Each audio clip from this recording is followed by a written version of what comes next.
done. The battle is won.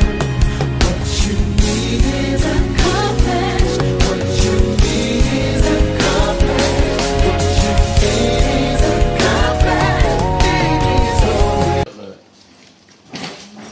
Et remettre encore toutes choses en tes saintes mains, afin que toute gloire et le règne puissent te revenir à toi et à toi seul.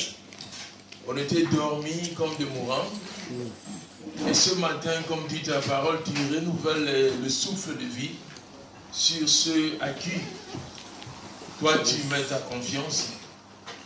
Et c'est pour cela, nous, en guise de reconnaissance, nous sommes réunis dans cet endroit pour te rendre gloire. Bénis ceux-là qui nous ont déjà précédés par-ci, par-là. Et bénis aussi ceux-là qui le font en même temps que nous partout dans les quatre coins du monde.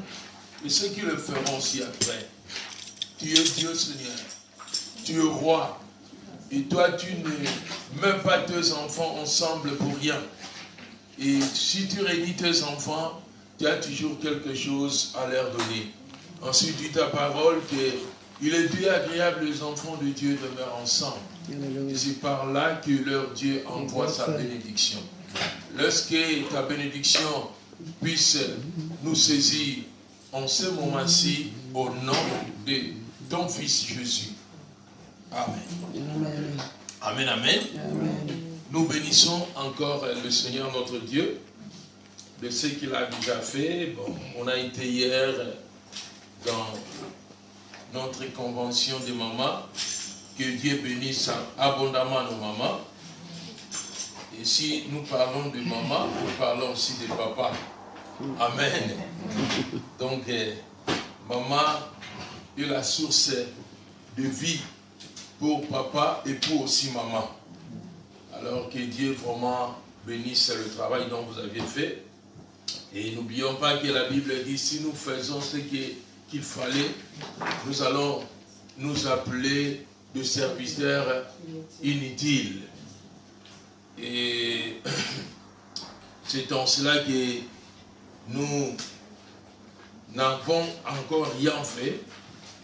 Nous continuerons à nous dire toujours que nous sommes inutiles parce que nous avons pu faire ce qu'on devait de la manière dont le Seigneur nous avait accordé sa grâce.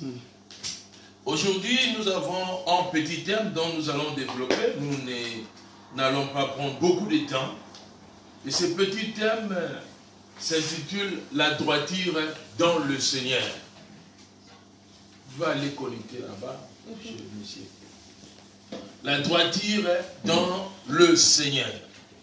Amen. Amen. Pourquoi nous avons choisi de parler de la droiture? Mais bien aimé dans le Seigneur, la droiture symbolise notre loyauté devant Dieu. Amen. La droiture symbolise notre honnêteté devant Dieu. Et la droiture représente aussi notre intégrité devant Dieu. C'est pour cela que nous avons choisi aujourd'hui de parler sur la droiture. C'est pour cela que nous allons prendre le nom Bible dans le verset dont nous connaissons, nous utilisons souvent, Proverbe 14. Le maman aime ça. Je crois hier aussi, elles avaient utilisé cela. Rapidement.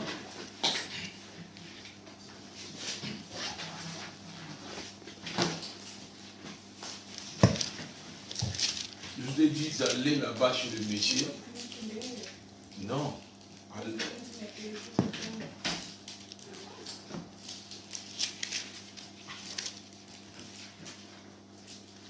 Je dis Proverbe dans le chapitre 14.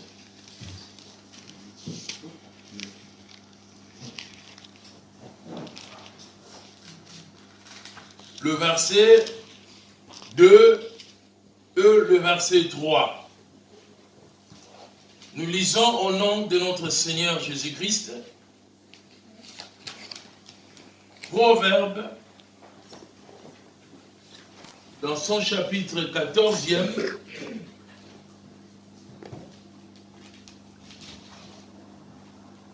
le verset 2 et 3. La Bible dit ceci. Celui qui marche dans la droiture craint l'Éternel. Alléluia. Celui qui marche dans la droiture craint l'Éternel.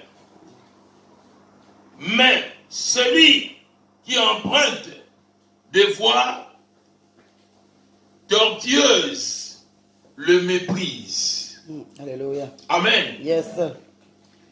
Celui qui marche dans la droiture craint l'Éternel, mais celui qui emprunte des voies tortueuses le méprise. Amen. Amen. Si nous pouvons nous mettre.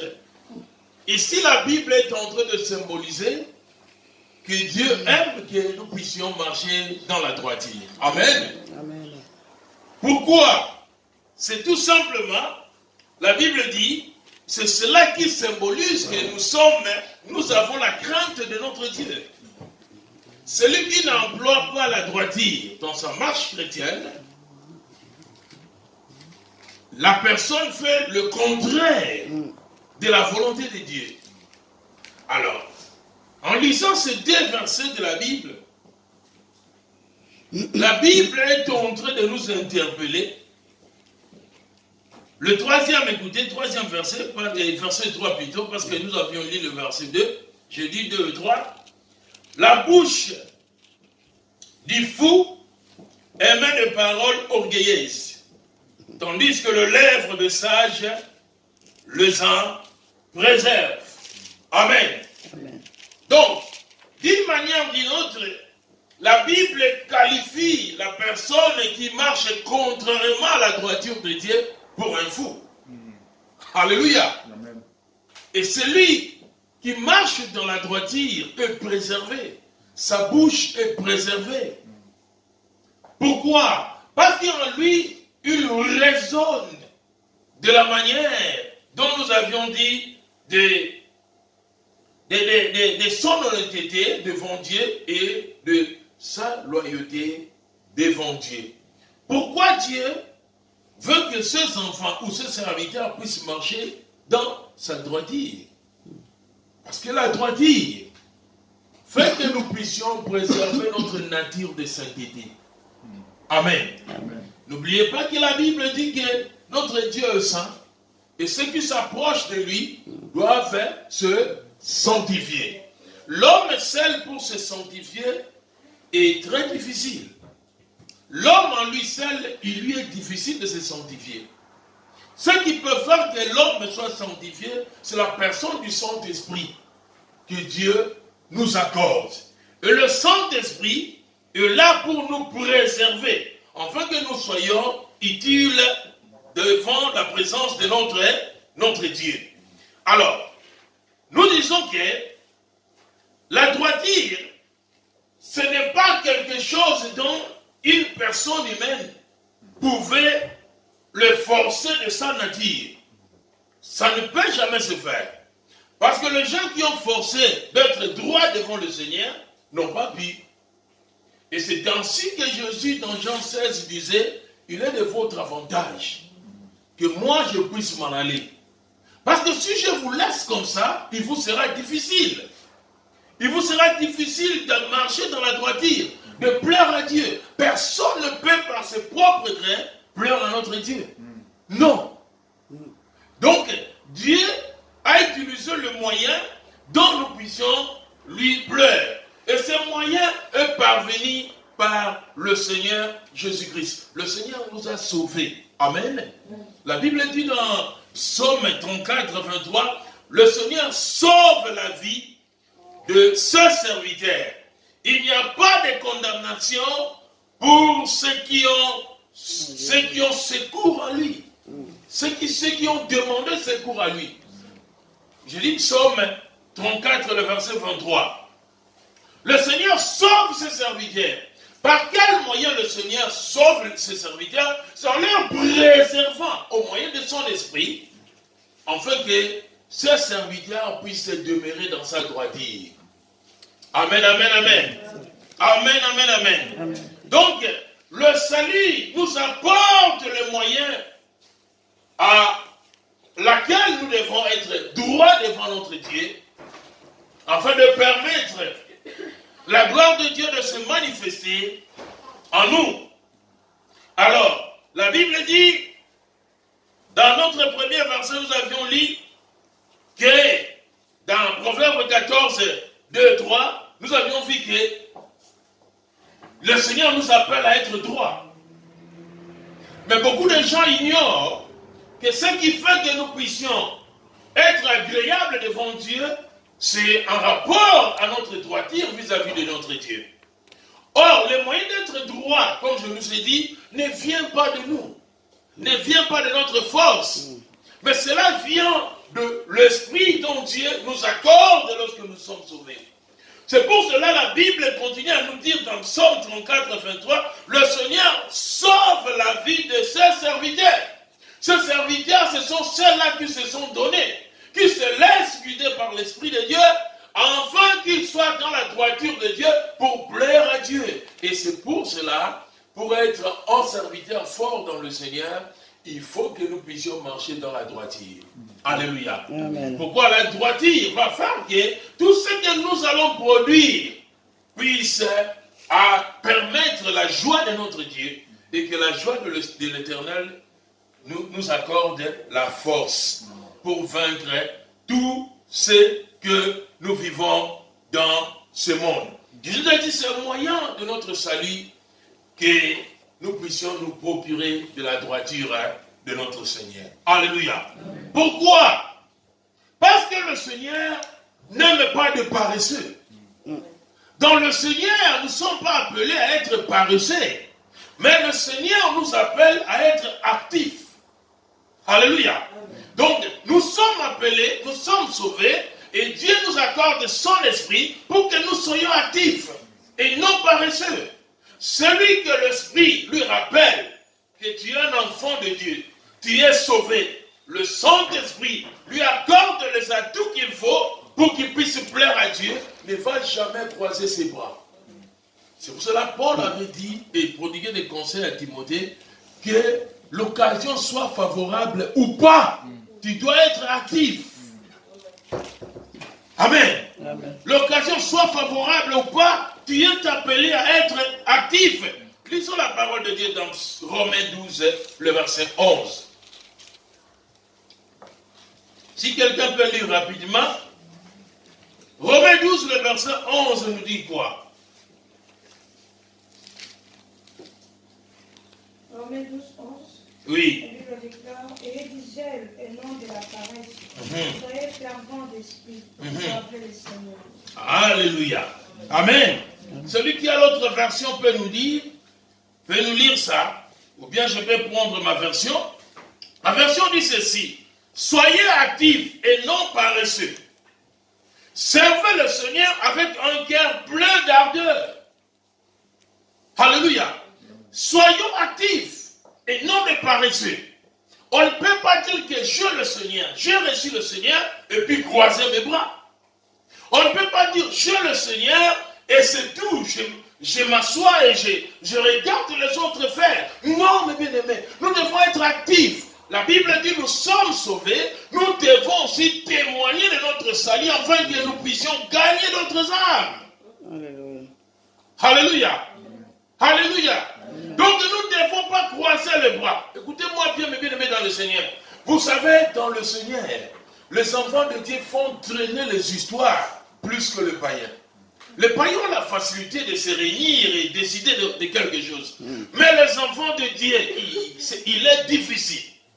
Si vous voulez faire des réunions pour quelque chose dont vous pouvez résoudre dans peu de temps, ça peut prendre peut-être une année. Alors, si vous entendez toujours que cette réunion se fasse, vous n'allez pas être actif. Alors, c'est pour cela, Paul disait à Timothée, écoutez, toi le problème, que l'occasion soit favorable ou pas, toi tu dois être actif. Alléluia. Tu dois être actif. Tu ne dois pas être paresseux. Non, j'attends qu'on organise, j'attends qu'on fait ceci, j'attends qu'on m'envoie, j'attends qu'on me pousse. Non, l'enfant de Dieu n'a pas reçu ont l'esprit de timidité, mais l'esprit qui crie, Abba Père. L'esprit de force. Ce n'est pas l'esprit de timidité. Un enfant de Dieu est là pour agir. Parce qu'en agissant, ce n'est pas toi qui vas faire le reste du travail, mais c'est au Saint-Esprit de faire de la manière de Dieu. Alléluia. Alléluia. C'est pour cela, mes bien-aimés, dans le Seigneur, nous avons besoin de marcher dans la droiture. Parce qu'en marchant dans la droiture, nous permettons au Saint-Esprit d'accomplir en nous la volonté de Dieu. Parce que si on n'est pas dans la droiture, nous freinons l'œuvre du Saint-Esprit. Alléluia. Nous empêchons le Saint-Esprit d'agir.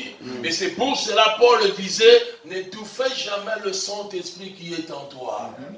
Parce qu'en étouffant le Saint-Esprit, vous risquez de l'éteindre. Si vous éteignez le Saint-Esprit, c'est fini. Et c'est ainsi que la Bible dit, celui qui néglige, celui qui est paresseux, est considéré pour un fou. Vous comprenez un fou? Un fou entre dans une poubelle, ramasse la nourriture pourrie et il le mange. Alléluia. Il n'a pas de souci. En sachant, il ne comprend rien de ce qu'il fait, parce qu'un homme normal ne pouvait pas le faire, parce qu'en sachant qu'en le mangeant, il va attraper la maladie. Mais un fou, ça ne lui regarde pas, il mange tout ce qu'il trouve dans la rue. Et la Bible dit, il y a des enfants de Dieu pareils. Lui s'en fout, lui ramasse seulement tout. Mais bien aimé, c'est pas mauvais de se contenter d'écouter aussi les prédications des autres. Rester devant la télé, rester devant quoi que ce soit, suivre quelqu'un. Mais toi-même, tu dois aussi activer ce que tu as. Parce que chacun de nous a une mission spéciale de la part de Dieu. C'est ainsi que Dieu nous demandera compte. Il ne nous jugera pas en groupe. Chacun à son tour. L'Apocalypse dit petits et grands. La mer va vomir le corps qu'il avait englouti. La terre va vomir. Chacun à son tour. Et c'est pour cela la Bible nous pousse, en tant que parents, nous devons apprendre à nos enfants à marcher dans la droiture du Seigneur. Alléluia. Un homme dans la Bible l'a fait. Il a poussé son fils. La promesse était par lui. Mais lui n'a pas vécu la promesse. Mais il a prodigué des conseils à son fils. Il lui a poussé à marcher dans la droiture devant son Dieu. Lisons rapidement 1 Chronique. Chapitre 28, le verset 9.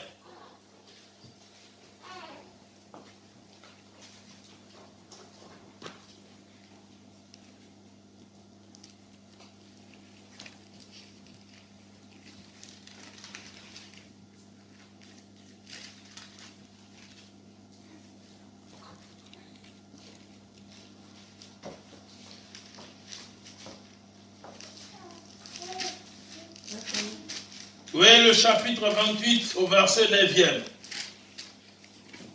Quant à toi, quelqu'un a eu? Amen. Amen, amen, amen. Chronique 28, verset 9. Quant à toi, Salomon, mon fils, connais le Dieu de ton père, Amen. et sers-le avec un cœur sans réserve et un esprit bien disposé. Alléluia. Car l'Éternel examine tous les cœurs et discerne toutes leurs intentions. Si tu le cherches, il se laissera trouver par toi. Mais si tu l'abandonnes, il te rejetera pour toujours. Alléluia.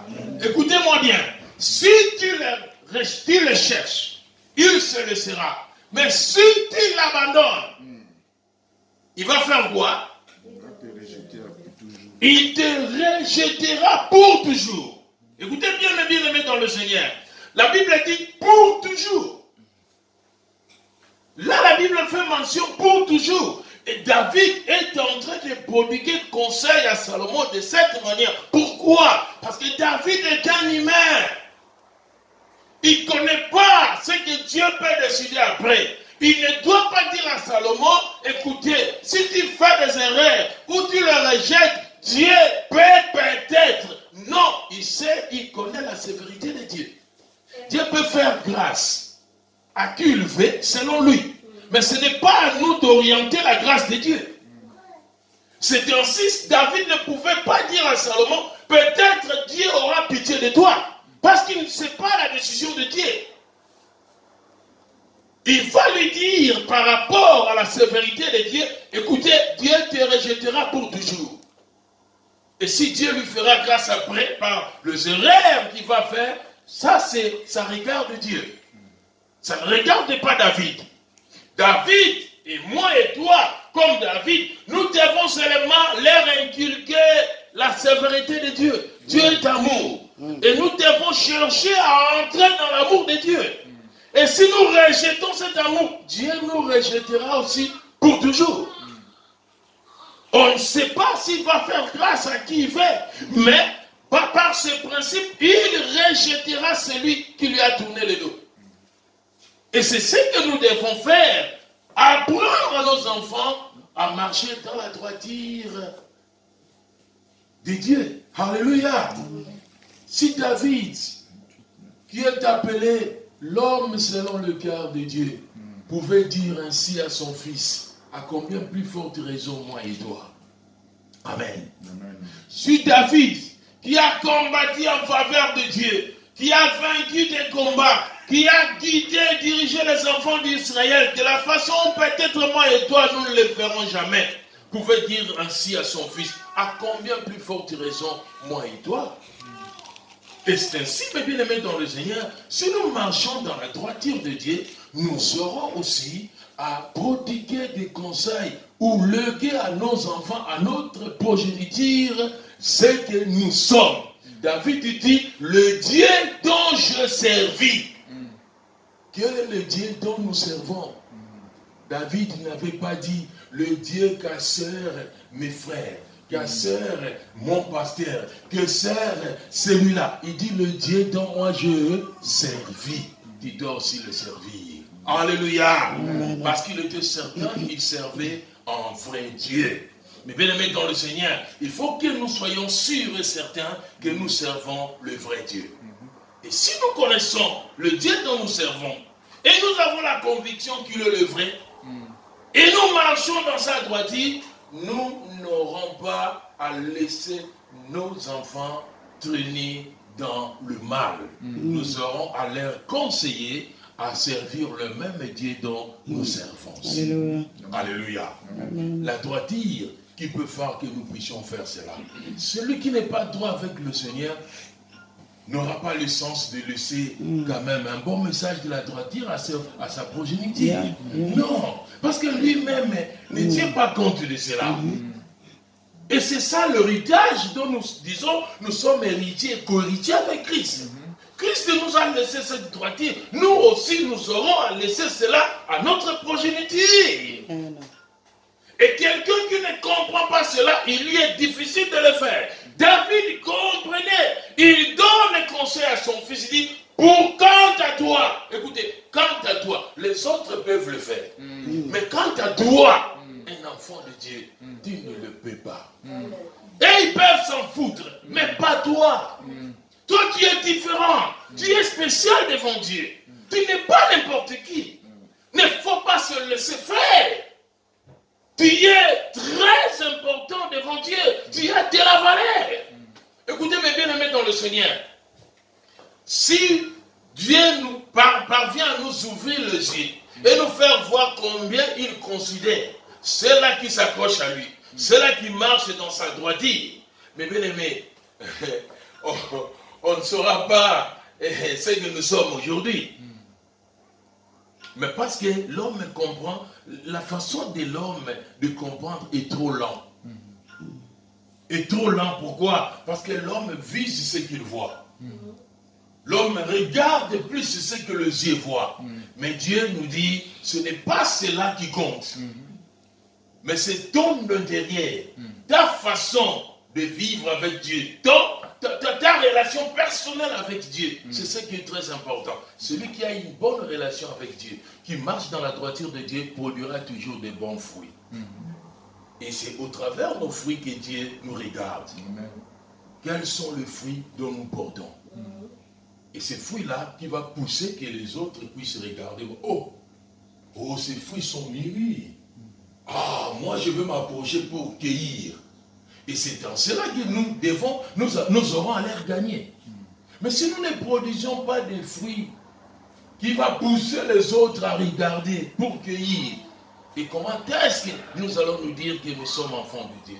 Alors, ce qui fait que l'homme ne puisse pas produire cela, c'est parce qu'il ne veut pas marcher dans la droiture. Et si tu n'es pas dans la droiture, tu n'auras rien aussi à donner. Tu n'auras rien à parler. Tu auras peur. Et c'est Paul disait à Timothée, quant à toi, l'occasion soit favorable ou pas. Alléluia. Amen. Et David disait à son fils Salomon, quant à toi, tu dois chercher. Tu dois chercher. Écoutez, reprenez un peu cela. Quant à toi, Salomon, mon fils, connais les dieux de ton père et sers-les avec un cœur sans réserve et un esprit bien disposé. Car l'Éternel examine. L'esprit doit être bien disposé. Je ne le fais pas pour que les gens me voient. Je ne le fais pas parce que les autres font. Mais je le fais avec toute disponibilité de mon cœur. Je le fais parce que je dois le faire, c'est un devoir pour moi. C'est comme ça qu'un enfant peut servir dans la maison de ses parents. Il ne le fait pas pour qu'il reçoive le paye ou un salaire. Mais il le fait parce qu'il fait partie de la maison. C'est son devoir. Alléluia. Amen. Un enfant qui fait son devoir très bien, les parents seront toujours contents de cet enfant. Amen. Il recevra beaucoup de cadeaux de la part des parents. Beaucoup d'éloges. Nous avons vu dans la famille, maman dit, ah, celui-là, je ne sais pas d'où il est venu. Ça, c'est le langage de nos mamans africaines. Là, ce n'est pas nous. Nous, on n'était pas comme ça. Ne sois pas cet enfant-là qu'on dit, on ne connaît pas là où il est venu. Alléluia. C'est pour cela que David disait à Salomon, quant à toi, ne sois pas comme eux. Toi, sois de la manière de ton père. Sers ces dieux-là avec tout ton cœur.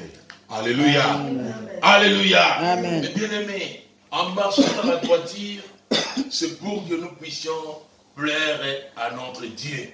Et pourquoi? Parce que Dieu veut que nous soyons actifs. Quelqu'un qui n'est pas dans la droiture ne peut jamais être actif. Il sera paresseux. Il sera lent. S'il y a quelque chose pour Dieu, lui, il attend toujours. Il est hésitant. Il ne sait pas quoi décider. Tandis qu'un enfant de Dieu saura directement, ça c'est pour Dieu, je me lève et j'avance. Je n'ai pas besoin que quelqu'un puisse me stopper, quelqu'un puisse m'interrompre, mais j'irai et je le ferai parce que c'est pour Dieu. Alléluia. Amen. Et c'est comme ça que Dieu nous appelle. Et comme je vous avais dit aujourd'hui, je ne serai pas long. C'était tout juste pour nous interpeller, nous exhorter, nous rappeler encore que Dieu a besoin de chacun de nous. Vous savez, la réunion d'hier a motivé aussi d'autres gens. Beaucoup de gens se sont motivés. Vous voyez, si on entendait, on entendait. Mais le temps de Dieu sonne seulement si l'homme sent que je suis dans la droiture et je peux. Parce que tous ceux qui ont Jésus dans leur vie peuvent faire quelque chose pour le Seigneur. Amen. Il ne faut pas connaître beaucoup. Connais seulement que le Seigneur est Dieu et il m'a sauvé et il existe. Alléluia. Et son amour demeure éternellement. Mais bien aimés dans le Seigneur nous aime. Et il continuera à nous aimer. Ma prière est que nous puissions, en tant que parents, pouvoir chaque jour, ou en tant qu'enfant de Dieu, pouvoir chaque jour apprendre aux autres à vivre dans la droiture devant le Seigneur. Amen. En commençant par nous-mêmes pour aider. Tu ne peux pas sauver un naufragé si toi-même tu n'es pas sauvé.